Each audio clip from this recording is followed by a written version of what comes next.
Good morning po sa inyong lahat. Isang mapagpalang araw mga kapatid.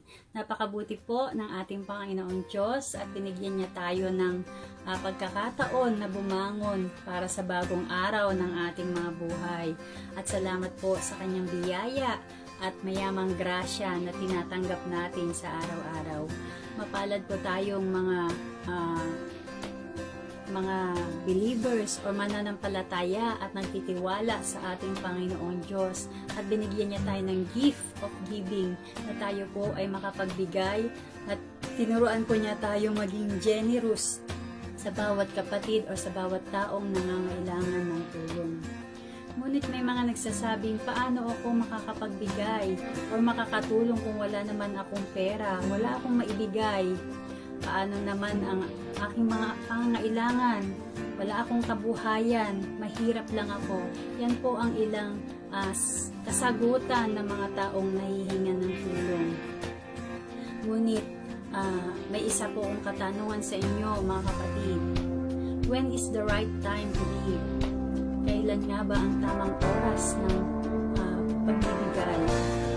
Katulad po ng sinabi or itinuro sa atin ng ating Panginoong Jesus sa Mateo chapter 5 verse 42.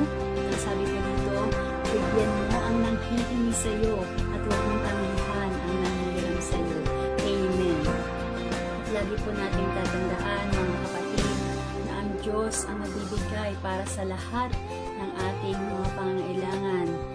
Sa Kanya po nanggagaling ang lahat. He is the source of everything we need. Amen.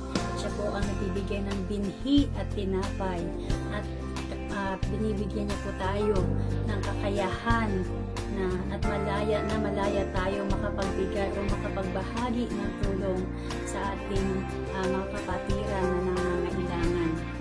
At ang ating pong pagtugon na bilang Kristiyano sa pagpusang loob na pagbibigay ay ito po ay nagbibigay daan para po sa ginagawa o gawain ng ating Panginoong Diyos.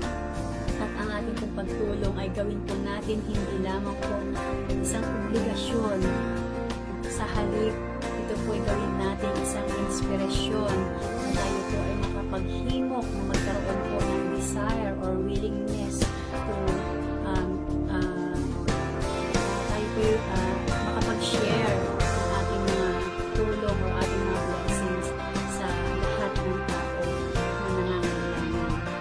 At nakaka-bless po mga kapatid na sa nararanasan po natin ngayong pandemya ay napakarami po mga tao, napakarami po ang na-touch at lumabas yung kanilang mga mabubuting puso, mayaman man, Christian man, hindi, or regular employee naman sa gobyerno o sa private sector.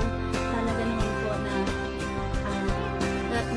nakipagbayanihan at pusang loob na nagbigay tulong para po sa pangangailangan at para po sa mga kapatid natin na nawalan ng trabaho or nawalan ng kabuhayan at wala pong kakayahan bumili ng kanilang mga pagkain or even sa kanilang mga pang-araw-araw na pangangailangan. When is the time to give, kapatid? Now is the time to give. Wala man tayong malaking halaga na hinahawakan or ma-share sa kanila. At bilang Kristiyano, ang may i-share po natin ay ang mga prayers at encourage po natin sila na huwag po silang mawala ng pag-asa at kung wala pong mahirap na kapag kasama po natin ang ating Panginoong Diyos dahil kontrolado po ng Panginoon ang lahat ng kaganapan dito sa mundong ginagalawan natin. Amen. Tayo po ay manalangin. Aming Diyos, sa pangalan ni Jesus, maraming salamat po Panginoon sa bagong araw na pinagkaloob mo sa amin. Salamat po Panginoon sa gift of giving na in-implant mo sa mga puso namin Panginoon, na kami Panginoon ay binigyan mo ng kakayahan at malaya kami Panginoon ng kapagbigay na makultivate pa Panginoon ang aming mga puso, Lord God, na ibigay na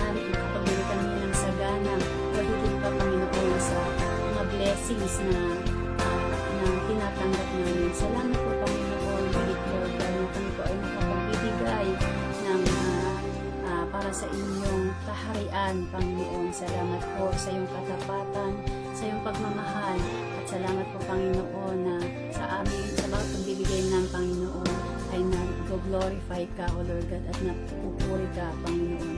Salamat po, Panginoon. We love you, we honor you. This is my prayer in Jesus' name. Amen.